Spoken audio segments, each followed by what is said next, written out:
andito na naman tayo nagbabalik sa Roblox. So ngayon nagbabalik ako sa YouTube channel natin para mag-upload. Pero ngayon, di ko alam kung first time ko mag-voice over kasi sobrang pangit ng recording natin habang nagre-record ako ngayon.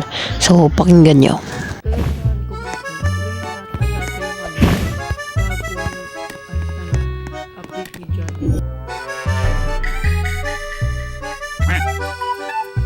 Yung napapansin ko ditong bagong update ni Jandel nga mga boy, no, ay marami na dito yung parang rewards mga pre na mga quiz. So meron ditong Larry rewards na. So na mga boy, magre-revert na nga ako dito at tignan nyo naman pa friend do. Walang kakatakot yan mga friend, revert. Ayan, ubos yung pera natin pero yung mga benrot natin ay hindi mawawala kasi binago na ni Jandel yung revert system. Oh my god. Ano ba to? Hindi ko talaga alam to mga boy, no. So, punta muna tayo dito. So, maglalagay tayo ng plants. Okay, lagay natin yan. Ganun lang pala. So, pag malagay tayo ng plants, papahanapin tayo nila ng mga pets katulad sa plants. Ganun. So, yung nakuha mo na yung pinapahanap nila, tapos biglang, naglalag na, tapos biglang, ayang yung mangyayari. Oh my god, patay tayo dyan. Okay, balik ko nga dito sa game nga mga friend, no, ay nilagay ko na agad para matignan ko ano mangyayari. At, ayan nga, no, at wala namang nangyayari. So, napatento ko na hindi pala naka-on yung dito, false. Okay, so, na natin at maghihintay tayo ng 2 minutes para matapos para malaman natin kung ano mangyayari, no. After 2 minutes mga boy, no, at ito na yung nangyari mga boy, naging Shivnino Pumpkinino siya. So, pinagsama yung pumpkin at yung Shivnino mga kaibigan, no, at oh my god, grabe.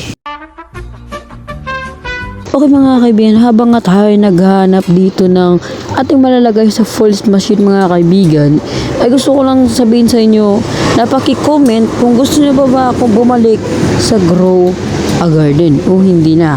So, yun lang guys, at yeah. Maya nga, nagulat ako dahil nag-spawn yung mahinang boss nga dito sa Plants vs. Benrot mga friend, no. At ba't ko naman sinabing mahina kasi tignan nyo naman yung mangyayari dito. Ay no, winanit lang yan ang akin mga plants mga friend. Ayan no, wala na, biglang nawala friend. Ay grabe talaga itong mga plants ko par.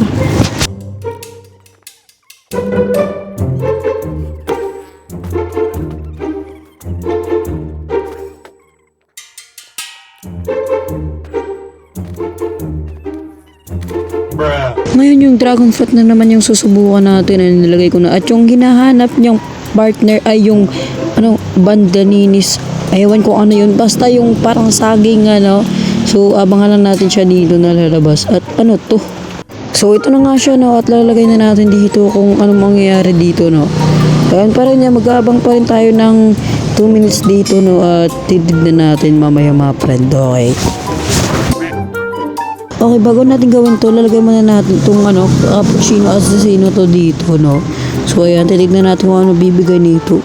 Uy, binigyan tayo ng premium water bucket at shakers. Okay, goods na rin, no.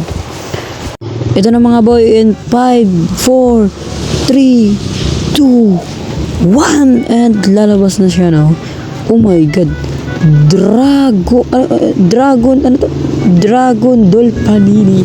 Oh my god, grabe ito mga friend, ang lupit na ito, grabe. Oh my goodness, Dragon Doll Panini. Yun yung magandang parang ganda ng style ng pangalan, no? So next natin baka yung itong mga Cocotank, yung mga ating mga Mr. Carrot, ewan na lang natin, tignan na lang natin next episode. At yeah. So sa tingin ko ganito na lang muna tayo at sana nag-enjoy ka sa video ito at kung nag-enjoy ka, huwag mo kalimutan mag-like at subscribe at yun lang. Peace out.